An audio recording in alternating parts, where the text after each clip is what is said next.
going to send Terry Lee to the state assembly. And we're also going to send my friend Stash Krasinski to the state org. Well, obviously. But Stash is challenging unopposed race.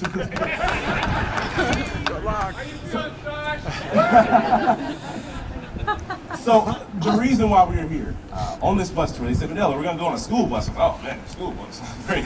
But I got on there anyway. We got on the school bus, we've been driving around the state, and the response has been phenomenal. It has been wonderful. Everywhere we've been going, people have been excited for change, excited for a new direction for the state of Wisconsin.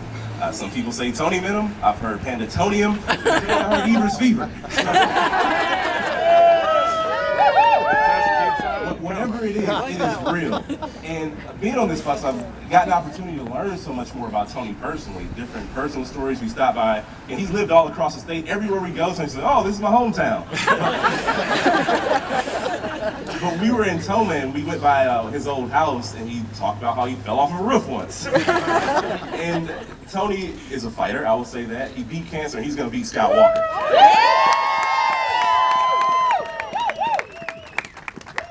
And so in this moment, I definitely want to, again, I'll go back to Josh, because we need Josh as our Attorney General for a number of reasons. When I was a state representative, Josh was leading the challenge to our state's voter ID law. And think about the day, how refreshing it will be when we have someone who wants to expand voting rights and not take them away from Yes. And also Sarah Goluski, who's brought excitement to a straight state treasurer's race. It is beyond me, but that speaks to her as a candidate. And it speaks to her as a candidate, and it speaks to what she will do when she's in office. So it is so exciting. And, oh shoot, Tom Seaver's here too. My goodness. Everybody's here. A lot of energy, a lot of enthusiasm. But the fact is, you know, candidates all across the state, we're getting our message out there. There has been such a positive response, and as much as we're expecting a blue wave, there's definitely a woman wave going on. And right here in Brown County, we have Mary Gennebaugh, who leads our party, she is a friend of mine. And with her is Martha Lanning, the chair of the Democratic Party of Wisconsin. So people ask, how important is this election? And I always respond, this is the most important midterm election of my lifetime. Quite possibly most important in Tony's lifetime as well. We're just two young guys traveling the state. Casual reminder that our average age is 48.5 years old. That's the half that makes the difference. We know that this election won't be defined by all the awful things that Governor Walker has done. There are only 3 days left. There's not enough time to talk about it all. This race will be defined about our positive vision.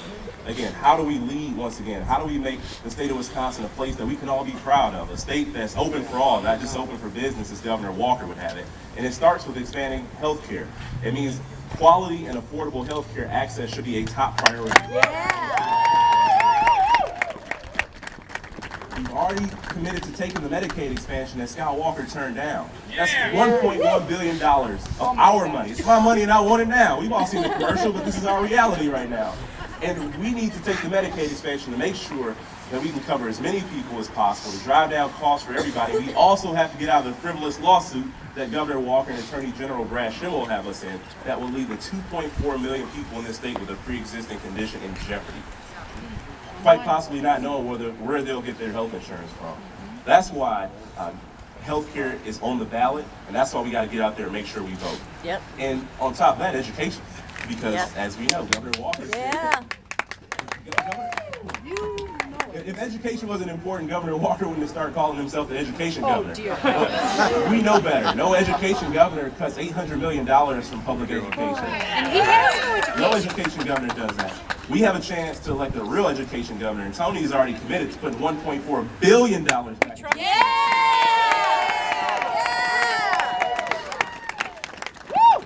And then he's got this really far out there idea that we should get scientists back in the Department of Natural Resources.